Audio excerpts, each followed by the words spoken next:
Assalamu alaikum. This is Asma Wahid. Here I am your science teacher and I will give you the first lecture of week 3. And as I have completed the chapter number 1 in the previous 2 weeks, which was about heat, temperature, conduction, convection, and radiations. And we all have also discussed about the thermos flask, vacuum flask, and all these points. And I hope you all get these points and understand them.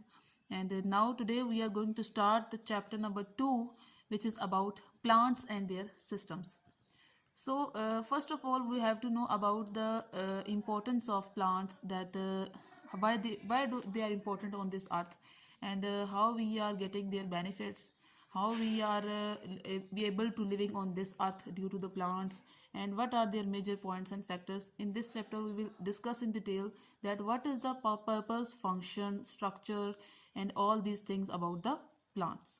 So the very first point and the very first line about the plants is plants are the living organisms, but not all plants look the same as each other. So it is a basic concept that plants are included in the form of living organisms, and but obviously they are not in the shape of their physical structure, but they all do possess the same phenomena, and that phenomena is of making food for all the living beings on this earth. So I'm going to discuss with you that the plants in this first line, they only discuss about that plants are not same in their physical structure. The second point is a tree is very different from prime rose, and a piece of pondweed looks nothing like a rose bush. However, they all have a similar structure. So as in the first line they discussed about that the plants are not same in their physical structure, and in the second line they have given you the example about that a tree is very different from prime rose, and the tree, as we all know, tree and prime rose both have the different structures, and same in the, you can see the picture also, that tree and pondweed, they both have a different structure, and rose is totally different from the tree and pondweed.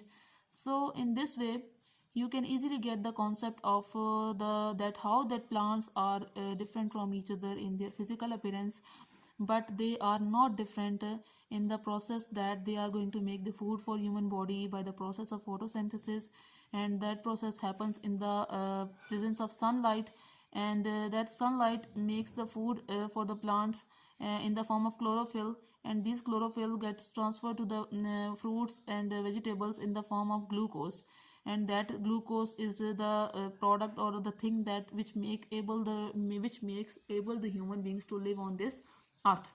So first of all you should know about the concept of that why plants are important, what is there about physical appearance, what is their purpose, and how they are helpful for us, and a very important point about the points I'm going to tell you is that they give us the oxygen, and which is a very important thing for the human life, for the survival of human life. So it's all about today's first lecture. Thank you so very much.